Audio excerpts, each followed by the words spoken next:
Hello, this is the follow video. Today we are going to focus on the installation of lamps on Exceed. So first of all, I gave in tutorial number 2 the instruction for the software installation that's for the software you need to communicate with Exceed. In particular, you need to use Globus to upload the code from your computer to the Comet supercomputer. Okay, so please check the previous video, tutorial number 2, for the instruction to do this. So here we'll focus more on the installation on the Exceed. I will open a window, PuTTY.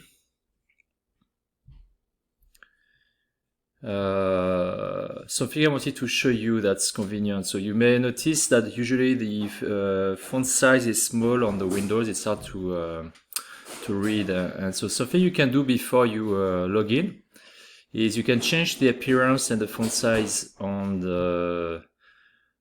your Windows. So I think by default the font size is 10. Which is extremely small, and so personally I prefer to use a font size of 14, like this one. So you make it 14. Then you go back to your logging page, the session. Okay, you're gonna save the setting for Exceed login. Now you're gonna open, and you'll see now the font size is much larger, so that's more convenient. So we're gonna use the same procedure for logging to Exceed. So first, remember we're logging to a login server. So you're gonna type your user ID from Exceed and your password on Exceed.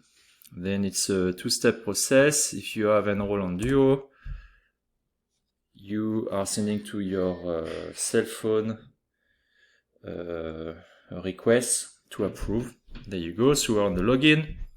If you forgot the command here, there are two ways to remember. You can read and type the instruction here, GSI SSH followed by Comet. However, something that's useful to know in Unix is you can recall the previous command you typed by using the up and down arrows. So here I'm going to use the up arrow, and right away I get the last command and type on the login server. Okay, and we're gonna use that very often. Another thing that's useful to know in Unix is if you type the first letters of a command and then type the tab button, it will search for you the closest name starting by those letters. Okay, so I'll show you that later.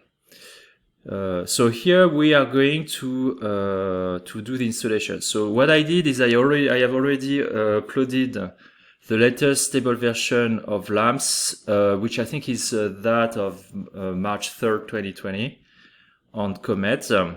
And so we're gonna unzip and untar this file, lamps stable tar. Okay, so the command here is tar -zxvf.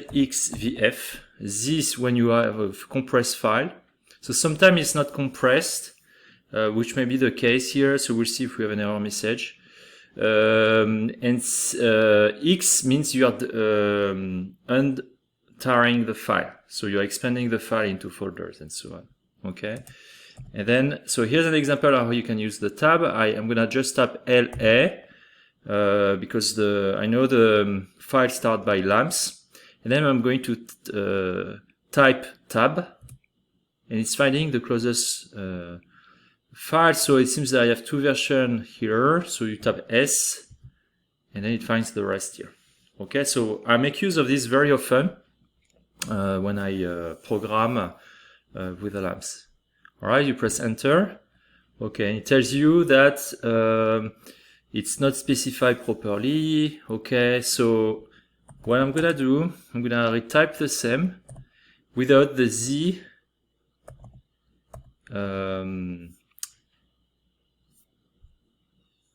the Z extension actually -xvf, it was an F here, I made a mistake, and I'll retype that. So again, I'm using the tab, and now it's working. So now it's just deploying the file. So sometimes the link is a bit large, so we're gonna make this window a bit larger. In fact, I expand it in both directions here. So you're gonna see a lot of lines showing up.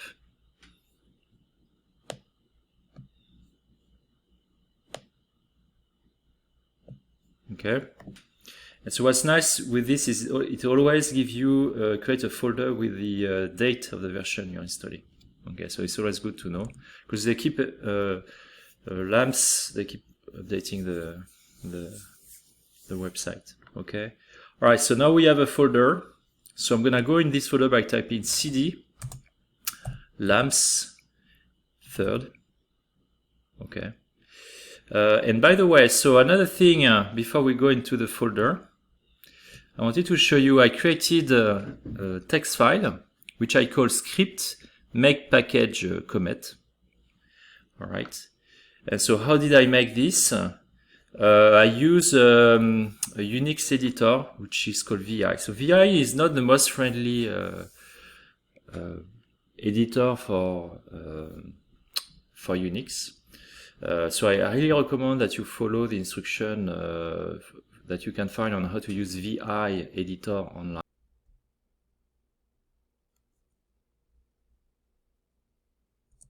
Okay, so it opens a file.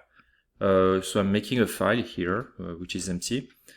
So with VI, you are going to type the character by pressing I, and you see it says insert. So now you are in writing mode, and you can type whatever you want. Okay, okay, and then you press Ctrl+C to exit the insert mode. So now you're entering command, and each command you enter, or if you want to exit, usually is start with column, so shift column, followed by a command. For instance, if I want to exit, I will press WQ, which means you write a file and then quit. Boom.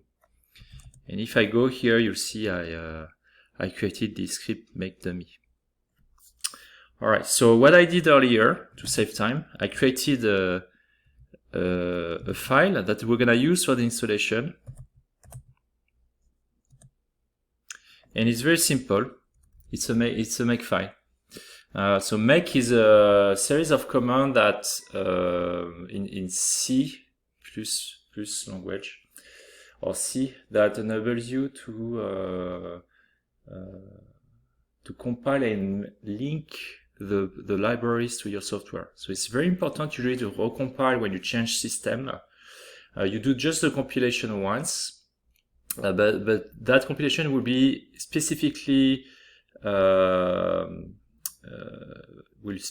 match the computer you are using and the libraries. Okay. So here, for instance, if we've done pre-installation, it's good to clean previous installation, things that may not have worked. So it's a make clean. And then you use it in the following way. So you'll see we have, by default, the software does not install all the options. You can select which option you want to install. There are two types of options. Those that have been created by users, like this one. This one is an optimized version of the potential. So we will type yes to the user OMP. So it's an option called user OMP. And there are other options that have already been integrated into the software, such as many-body potential, interatomic potential. So I will type yes and directly the name of the potential here. And we'll always try to have yes miscellaneous, and then followed by the type of installation. So here I'm going to use an Intel CPU using the MPICH2, I believe, interface for parallel computing, which are the software and processors that are being used on Comet. So I think this script here is very simple. It should be really the the minimum you should use when you compile. And if you want to add options, you will just insert and add new command. So you can also type A if you want to erase, and then type make, yes, and whatever name of package that's associated in the file. And I will show you the packages. All right, so I'm gonna just erase that. So I want to maintain my file. Okay. And so what we're gonna do, we're gonna go directly in the file. So you'll see here there are different folders. The most important one are these SRC. That's where you have the source files that we need to compile. The potential file, which contains a list of potentials to run the simulations. You have some benchmark tests, and you have some examples. So now the examples are very important when you begin, if you're a beginner, because they usually show how to implement specific command in LAMMPS. So for instance, if you are using virtual sphere to simulate the indentation on the surface, there is actually an example called indent that we're gonna try later that does that. Okay. So all right, so we'll go in SRC. Okay, and that's where the code is. So I wanted to show you, for instance, all different user made command. So these are not installed by default. Say for instance, if I want to simulate X-ray diffractions, I will implement the I will make yes user diffraction in my file. Right. So I'm gonna copy the file I had created, which is at an upper level here. So you type cp. Tilde means you go back to your home directory, which is where we start when we log in for the first time. So in that home directory, I'm going to copy script make, and I believe it was comet. No, maybe package comet. Okay, and we're going to copy this here. So you add a dot. Dot means here. 2 dots means the folder above that folder, the current folder. Okay, so now it's copied here. I'm gonna verify it's here. So I do ls, and I see it's in this folder. Okay, so now it's very simple. We'll let just the script do its work. You type sh script comet, and it will operate for you. Okay. So this process takes a few minutes. So I'm gonna pause for the time being, and I will resume after the installation is done. Okay, so the compiling has completed without error here. So there should be no error message in the end. There's an error message, something didn't go through. So what it did, it created an executable. This executable is called LMP Intel CPU MPICH. So that's why we're gonna need to compile the or to run the simulation. Okay, so I'm just going to type LMP Intel, verify it's there. Okay. All right, so the next step, we're going to verify this code works. And in this process, I'm going to show you how to run the simulation. So to be clear, the simulation are not performed on your home directory, but they are performed on a compute node, which will have basically infinite amount of storage, but all the files will be erased after a certain period. Okay, so it's a period that varies from supercomputer to supercomputer. So sometimes it's erased after 3 weeks, sometimes after 6 months. All right. So I don't know in Comet how long, what is this period. But to reach that, so we're gonna need to download a few files. So remember, we have this file, LMP Intel CPU CH. If you tap pwd, you know where you are right now. Okay, so that's the path from my home directory to this source directory. I'm gonna go one level above. So now you see now I'm in above. And I want to show you, so we're gonna test one example, cd example.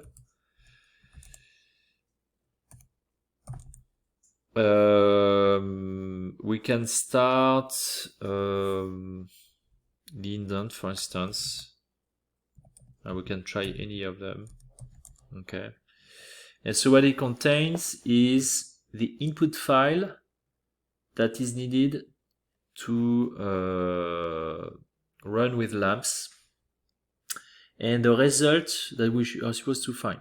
So let me show you a typical input file. I'm gonna type command more in just to visualize this file. It's a text file which has lamps command that we can find from the labs documentation on the website. Okay, so this one is set up to run, and this usually runs very quickly. Okay, so it's right here. So we're gonna copy this file to our compute node. We're gonna create a temporary folder. So this directory in the compute node is very specific to your account. It will be called your Scratch folder. Okay. Okay, so here we're gonna go to the Scratch directory, Oasis, Scratch, followed by Comet, followed by your username. Okay, if you go, there's a temporary project, we have to go in this. So cd temp project, and right now it's empty. I have actually some file already there from a previous simulation. So I'm going to make a new directory, so it's mkdir, and let's call it example. Okay, so right now I am in Oasis, Scratch, Comet, fcensus, temp project, and I'm gonna go to examples. Okay, so that's my path. All right, and I'm gonna run the simulation from this location. So first we're gonna copy the file, the input file from the example. So it was indent, and the file was in indent. We're gonna copy this file here. Okay. We are going to copy the source file. So lamps src, and the executable we just downloaded. Okay. And the last file we need, so usually we need two more files. We need usually a potential file that will be read by the LAMP software. So this is, if we look at indent, the potential file is already written in the input file, so we don't need this file. It's a Lennard-Jones with a cutoff of 2.5 and the coefficient of the Lennard-Jones. Okay, but often you have to download your interatomic potential file right here. And so the last file we need is a script. So I created one. It's a text file that basically is gonna tell Comet how to run the simulation over multiple processors. Okay, so I'm gonna copy this file. It's a script. Let's see what's available. Script Comet here. All right, so I have three files: the LAMPS input files, the LAMPS executable, and the script to run the simulation. So let's open the script. I'm gonna provide you with a script later. So you put a name to your simulation. Here it's my new job title, new job. We're gonna use it on the compute. Okay, now there's another partition that's called debug, which I highly recommend. Okay. We're gonna use for this calculation only one node. So for each node you have 24 CPUs. So you are required to use at least a full node.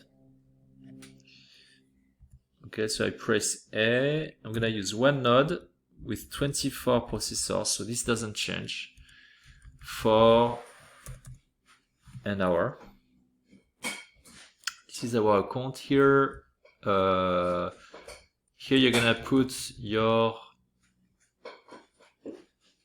email, not mine, so you can receive communication from the supercomputer when your job is done. Okay, and module load and IB run. Okay, all right. So now here's the proper syntax. We're gonna type the executable CPU. I believe it's Intel CPU MPICH. So that's what we just compiled. Followed by the name of the input file from labs, which here was indent. Okay, all right. Sometime you may want to add the path to your simulation.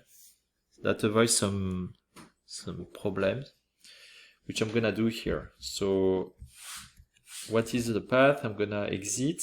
So I press Ctrl C, then Shift column WQ to exit. Okay, I'm gonna tap PWD, and this is where we are right now. So I'm gonna copy all this link. Okay, then use the up arrow, go back. I press A to insert, and then with my cursor I right click and I have automatically my command. Okay, so that looks good. Ctrl C, W quit.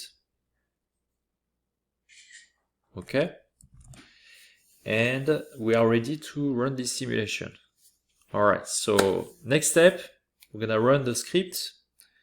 You type sbatch script commit simply, and it's going to give you a job number.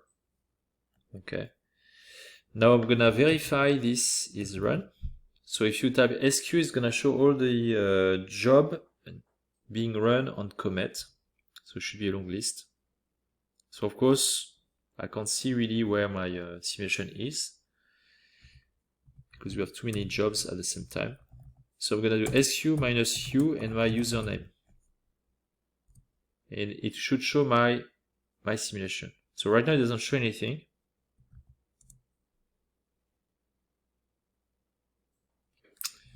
So let's see what happened. There may be a mistake somewhere. Okay, it's actually run the calculation. It completed already.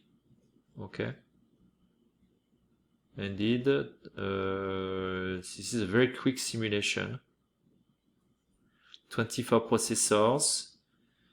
It took on 30,000 steps, 420 atoms. It took 0.4 seconds to run. Extremely fast. So we have our finished calculation here. Okay. So I'm gonna rerun again this simulation, but now I'm going to output some file. So I'm gonna open VI in indent, and in the end I will create a dump. So it's gonna output the position of the atom XYZ for each atom in the model.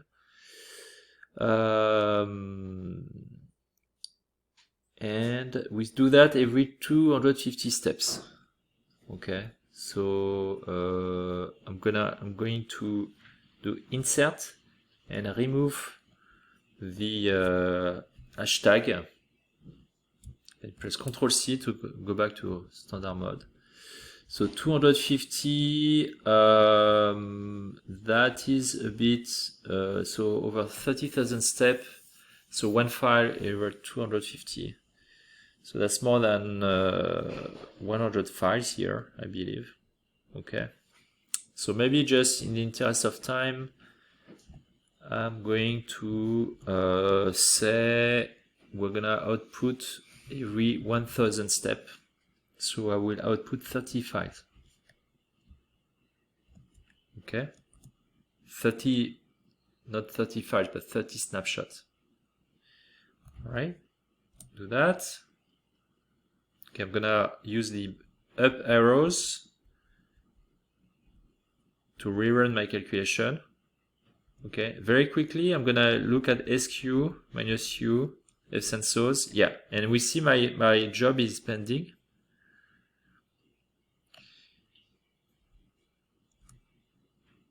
And should run quickly. Okay.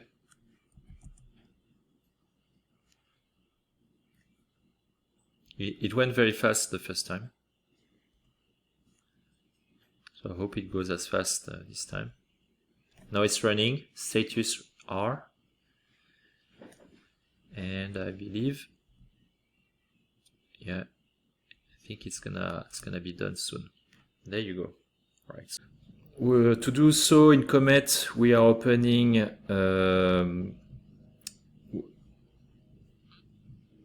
Globus. So you right click on the icon and do web transfer file, which opens this window. On this side you have your computer. I'm going to post download the result in MD simulation example, which I just created. And on this side we're gonna have Comet. So if you're already connected to Comet, probably when you downloaded LAMMPS, you can have the link still available. And here we're gonna type the link. So the link, for some reason in Globus, has a tiny difference. Here you need a dash, not a slash. I don't know why they did that. Followed by fsensors, followed by temp project. Okay. And this is my example folder. And this is the result of my calculation. So what I have here now appears in this window. And I'm gonna download that. This is in using Ovito.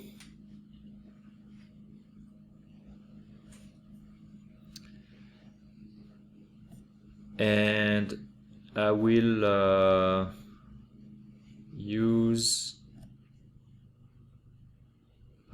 load the file. So go back to my folder. Oh, missed it, sorry. MD. Up. Boom. And so it's a simple 2D model. And we run, and yeah, so we see the indentation acting at the top here. The bottom has been fixed.